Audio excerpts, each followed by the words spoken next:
Yes, it is celebration of the life of our dear Earlene. You heard Elaine say, our dear Earlene.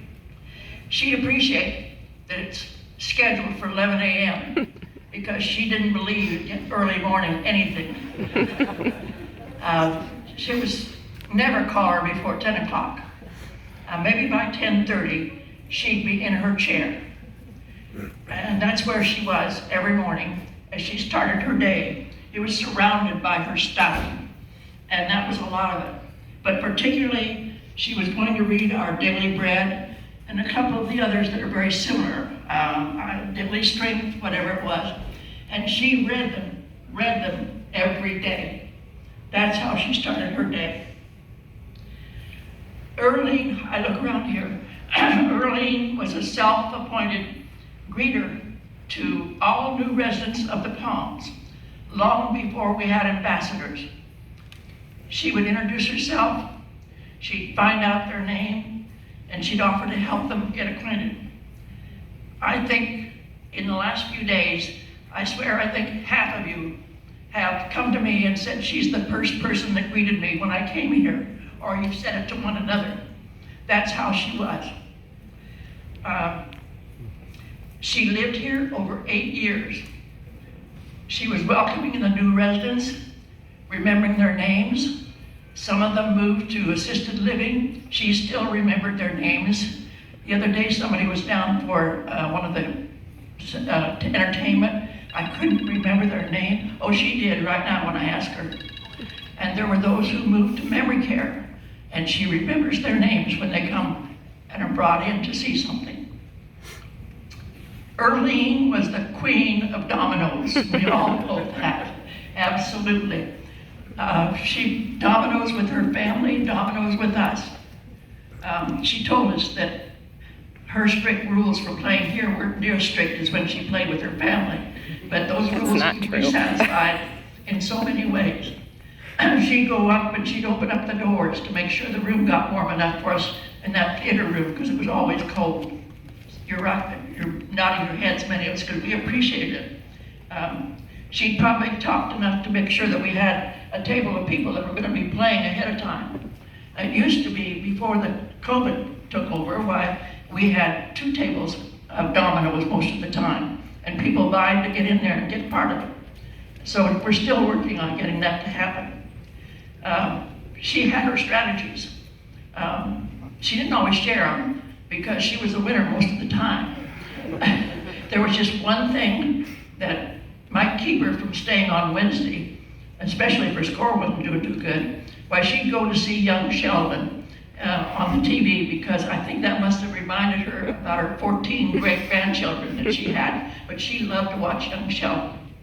So it was Mexican train on Wednesdays and Saturdays, chicken foot on Monday and Thursday. Religiously, she was there, if at all possible, trying to make sure she got a seat. She probably was, if you look at this display board, you'll see where she was playing chicken foot with some people that, most of the pictures are a little bit old, but that was chicken foot with some people that have moved away from here since then. But you'll see familiar pictures. If you didn't get a chance to look at that, do so. Earlene was part of a foursome that regularly played pool together. This is, I'm talking back before code. And there's a picture of that group on the display board for you to see. Some of you are here, be sure you see yourself.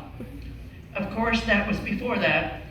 And but we do have some new residents that are now playing pool.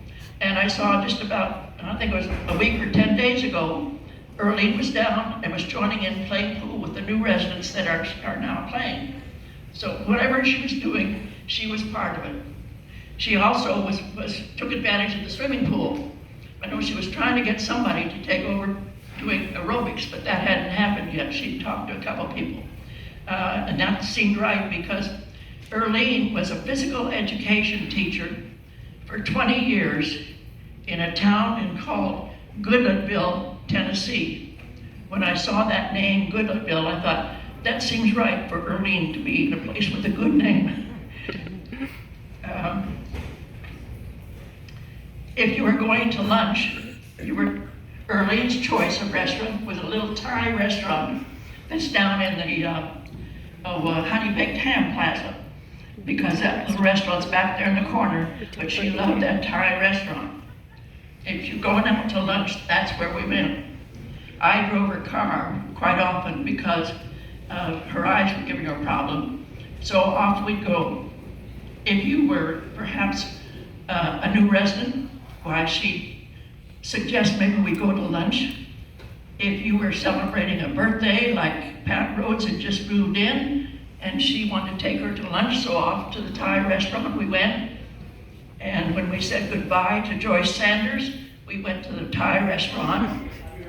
And new resident Evelyn here, our piano player, we took her not too long ago for lunch at the Thai restaurant. So many of you around here I know have been to the restaurant with her. During May, I hadn't thought about this, but during May, Earlene and I spent every Sunday night together. And why were we doing that? We were watching The Voice. You know the Cassie Bishop from here? Well, we had to figure out how we could vote and make sure that our votes counted for Cassie. And so my family showed me, and we got together, and then we called her family because we couldn't figure out how to get our votes going. You could vote 10 times, and we finally did it. Unfortunately, she didn't win, but she was a runner-up, and that's how we spent Sunday night together. Earlene was what I would call a chocoholic. Some of you may know that. I'm talking dark chocolate. She had a coffee creamer that had chocolate in it, and she was sure I'd loved it.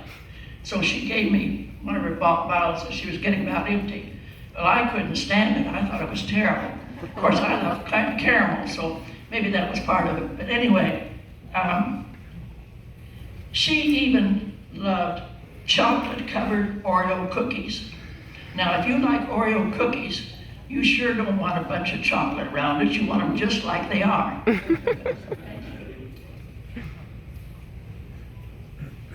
did that. But that's how they were. She was sure I'd love them, and I could hardly get it down. I wish I'd brought my own cookies when I did that. You know, her daughter and her husband were here, maybe about 3 weeks or so ago, and so they took her shopping. She got her new chair. She was happy with that new chair. They took her to Walmart, and she bought her chocolate-covered Oreo cookies.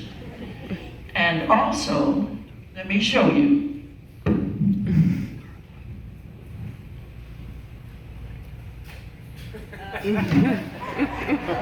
Not one, but 5 bottles of Hershey's Special Starter Syrup. She gave me this bottle months and months ago, and I've hardly used any of it. I couldn't believe she bought 5 bottles. I had to show that because it is the Hershey's Special Dark Chocolate. What did she do with it? She put it in her milk.